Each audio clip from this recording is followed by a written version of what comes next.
Felix Ortiz, Senior Case Manager for the Salvation Army of Greater Rochester. My name is Chris Rochester. I live in Rochester, New York. I believe we know each other, Felix, so perhaps that introduction wasn't necessary. So I have your card, because you gave me your card, and I knew I was going to come to YouTube, and thank you. So I have your card here, Felix, and I hope you're well, and I hope that your career is rising and that you're experiencing all the success that you deserve. So Felix, I'm here in a loft right next to the transit center on One Pleasant Street. And I've been here for 4 months because I have a sublease, and I'm going to move soon. I'm going to move back to Albany, where I lived for 10 years, and I lived in a city, an apartment for 5 years, and then I owned a home there in the Albany County suburb of Guilderland. It's a long time ago, more than 20 years ago. And I've lived in Monroe County since 2012. I moved here to be with my then girlfriend, Laura Riley, and Laura and I lived in Webster, and then we moved to Penfield. And if we never moved to Penfield, I never would have been at the Salvation Army. I should have just moved right back to Albany. But so a number of things have happened, and I'm so happy that Rob and Pepper are at the Salvation Army, because Rob and Pepper have helped me over and over and over. And I hope that they're always welcome to Salvation Army, and I'll just assume that that's the case, because Rob and Pepper really have hearts of gold. And I try not to talk in cliches, but I love that expression because I think it really defines a human being and the goodness and the decency of that human being to say that someone has a heart of gold. And that's definitely Rob and Pepper. And that's you too, Felix. And I've been impressed with your leadership and your character a number of times at the Salvation Army. And I remember one time, it was before New Year's Eve. This is over a year ago, because as you know, or I believe you would know, that I've been there more than once. And you met with the man on the second floor, and you said in no uncertain terms, you can't drink and come back here, and you have to dry out. And what I admired was you didn't say the doors are going to be shut, you can't come back here, you're going to be freezing, it's going to be outside, you're going to be in the cold if you're drunk.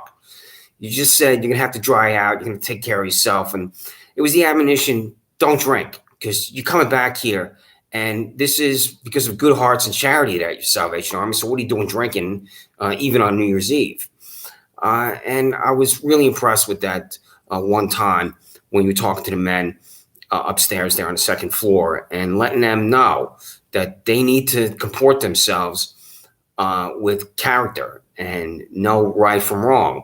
And when you're sleeping in the bed that's not your bed, you shouldn't be drunk in that bed and any night of the week, including New Year's Eve. It's not some special exception where 364 days you dry and then you go out and party like it's 1999 on New Year's Eve.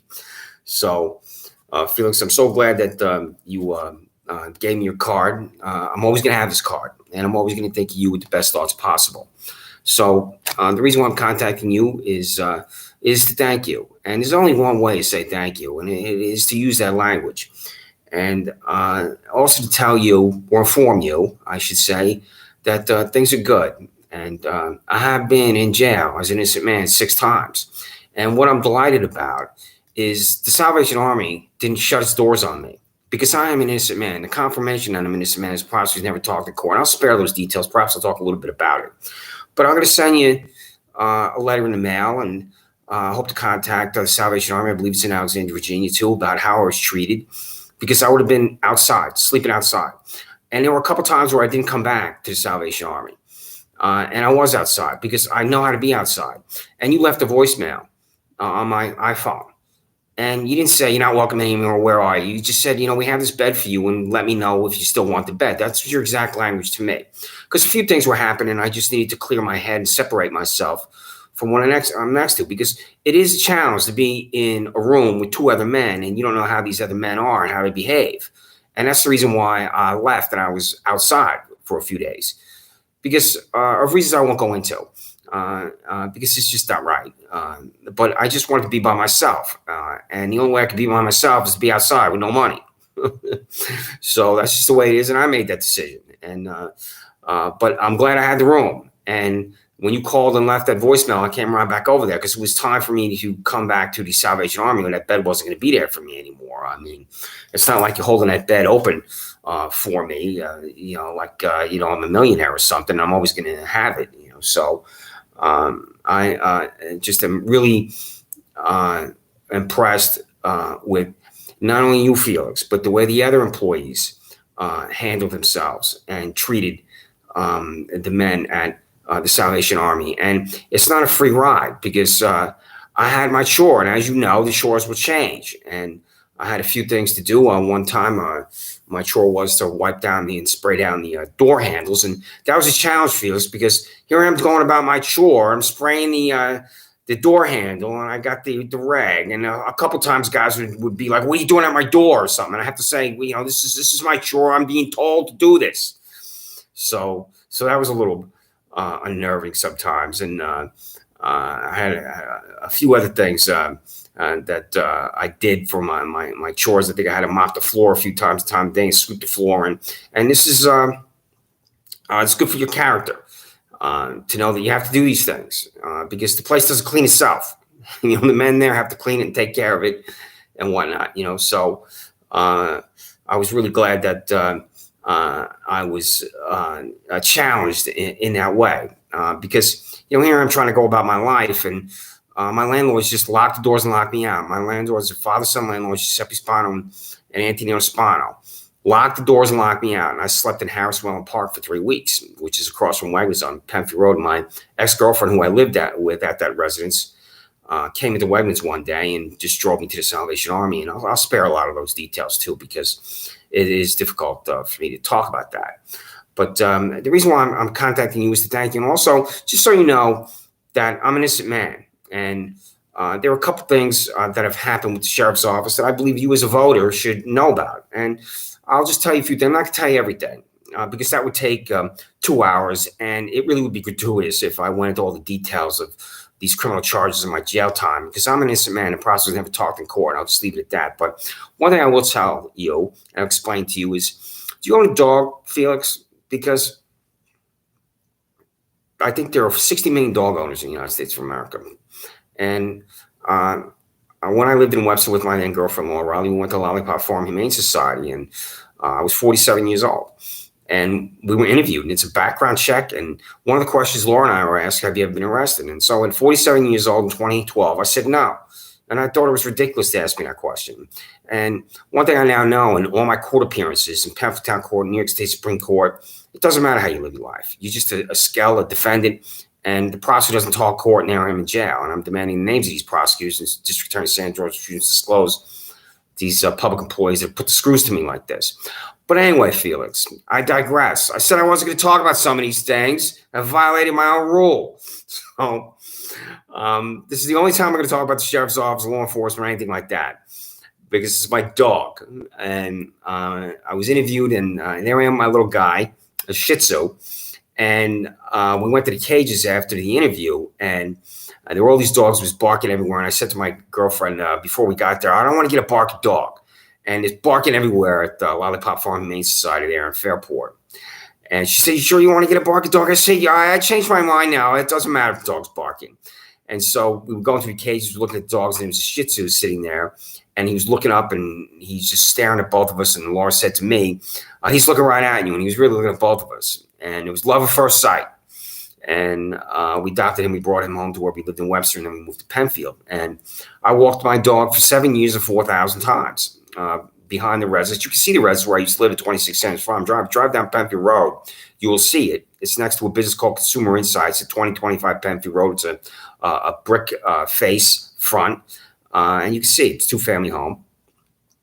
And one day I'm walking my dog, 7 years, 4,000 times, and the window from this business called the Shaw Law Firm opens. A woman is screaming at me. I don't know what that is. An hour later, I have two Monroe County Sheriff Office employees at my door demanding my dog.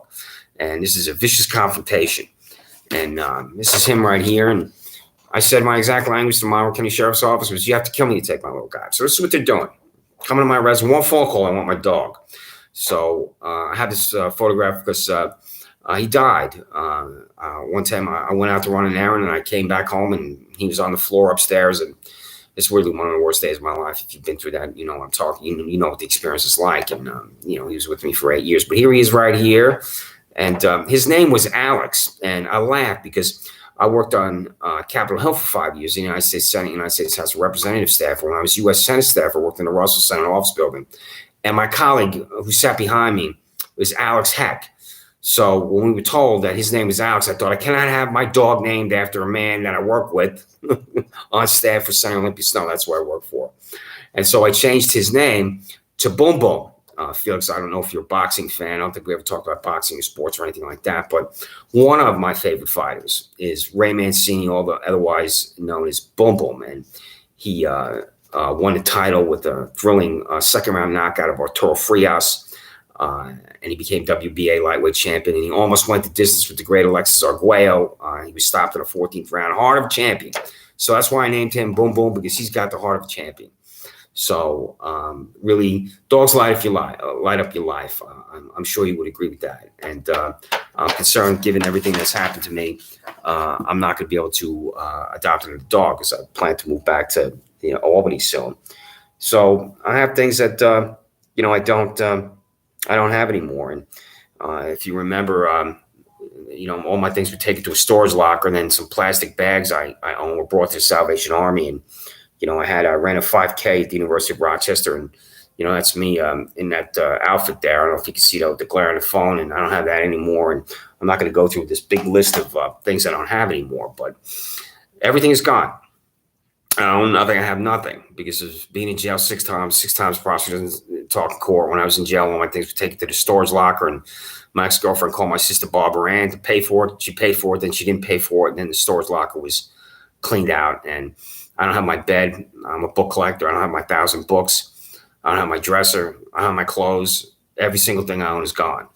So, and this is an illegal eviction, because just because you don't have a lease doesn't mean your landlord can lock the doors and lock you out. And when I lived in Albany, Washington, D.C., for 5 years in the city, I didn't have a lease. For the whole 10 years of my life, I didn't have a lease. And then when I moved to Penfield from Webster, I thought, well, I don't need a lease. This is the way it's always been. Well, I'm going to make sure I have those protections when I go back to Albany. I always have a lease. So I'm in the process of finding out what my rights are civilly, with a civil attorney, and what's happened to me. And what's happened to me is really insane. And I'm going to try not to dwell on this. I said I wouldn't, but, Rob Valente helped me. And Rob does terrific work. The reason why I'm showing you this here, too, is Rob has helped me over and over, along with Pepper Lisiski, too.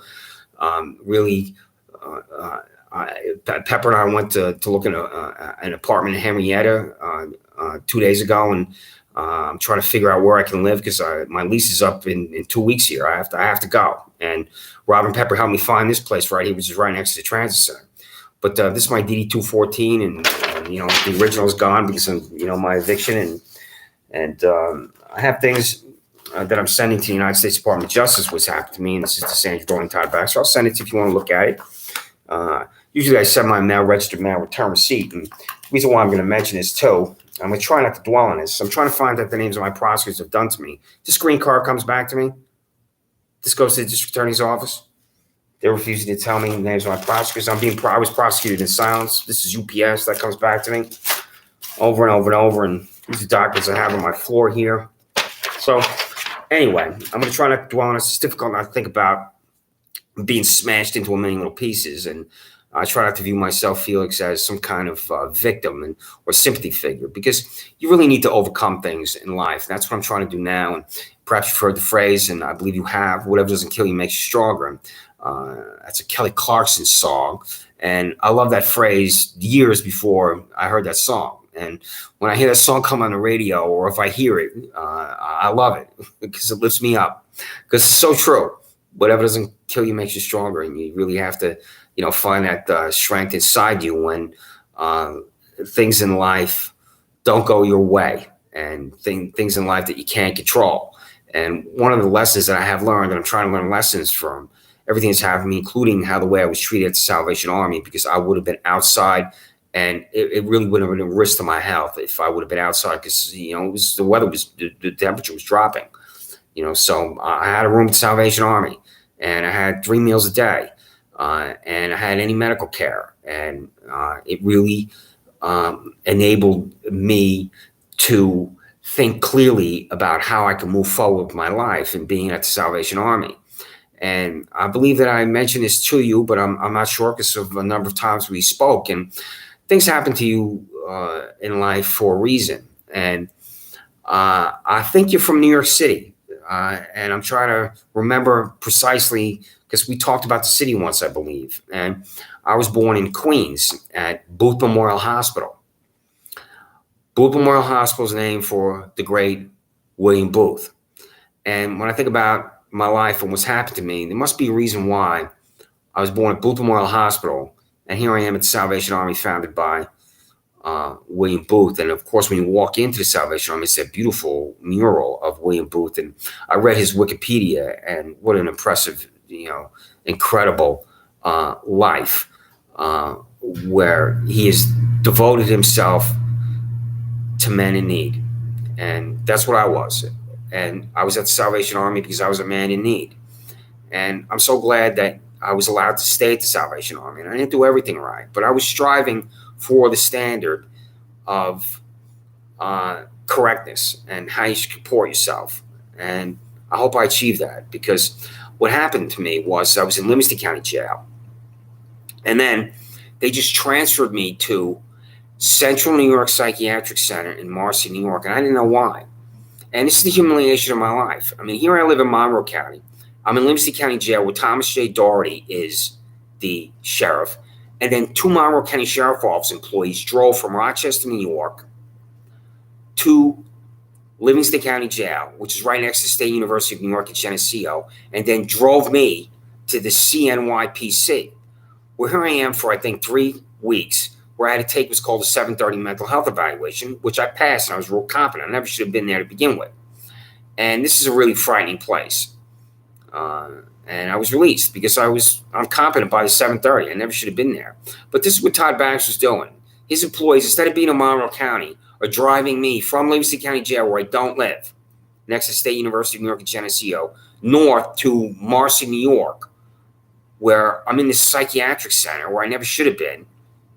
And then I'm given the 730 mental health evaluation, where the evaluator says to me, there's nothing wrong with you. So here's my new doctor, Todd Baxter.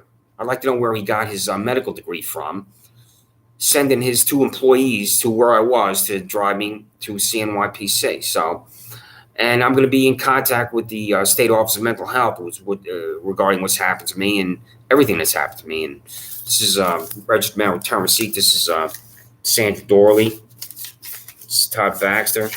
And, I'm not going to go through all these, but the reason I wound up at CNYPC. This is how easy it is to be in jail and then be at a place like CNYPC. And the reason why I will talk more in detail about this is that you're a voter. And this could happen to perhaps a friend or a family member too. And I'm at the Salvation Army, and somebody at the district attorney's office decided I should appear in front of Alex Renzi in New York State Supreme Court on 99 Exchange Boulevard. Because I got this letter in the mail. I walked from the Salvation Army over to 99 Exchange Boulevard. A prosecutor is not present at the Monroe County District Attorney's Office. Alex Renzi rules me guilty of something, and then I'm driven to Livingston County Jail. That's how easy it is to be in jail.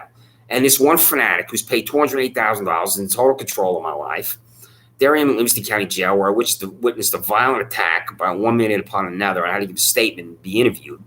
And then I'm just driven to the CNYPC while I'm languishing there, and then they gave me the 730, and then I'm just driven back to Rochester, and that's, I think, the last time I was at the Salvation Army. I have to get the sequence of events right.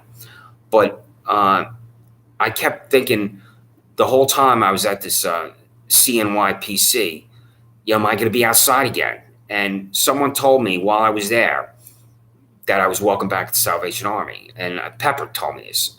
Pepper said you could go back to the Salvation Army. You have a bed there. And I remember thinking, I almost thought I was going to faint, because I was in such fear about being outside again. Once you've been outside, you never forget it. And when I was at the CNYPC, after I was ruled competent by the 730, I've been competent mentally my whole life. When I was told that I still had a bed at the Salvation Army, I was just so incredibly relieved. And that's because of you, that I was able to be in relief like that, know that I could have a bed and go back. And I know how to be a client at the Salvation Army.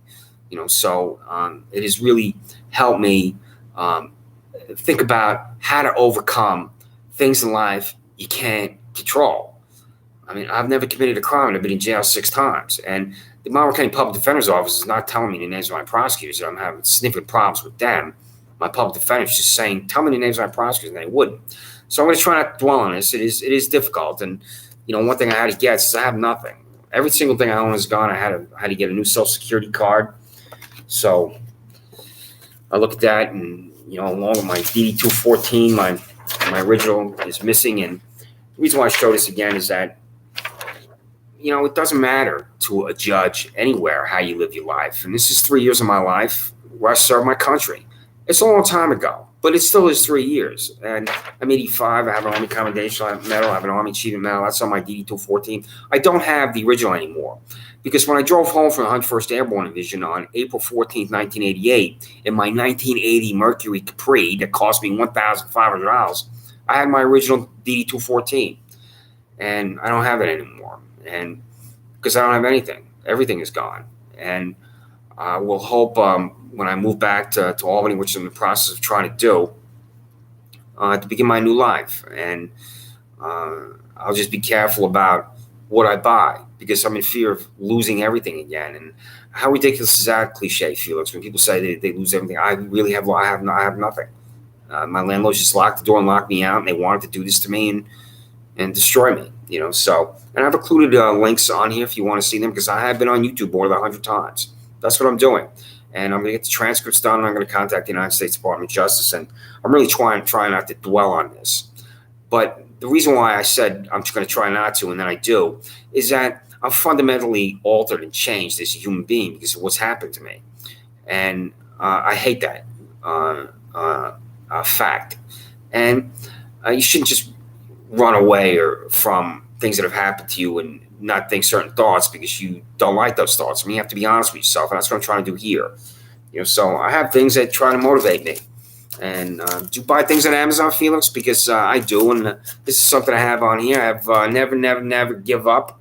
I think that's an excellent phrase for life, and especially for the clients of Salvation Army.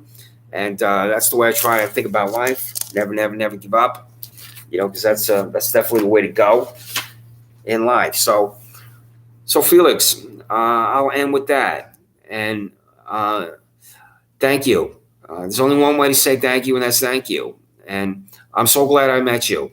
And you are an individual of the highest character, morality, and decency. And I hope the best things in life are always with you.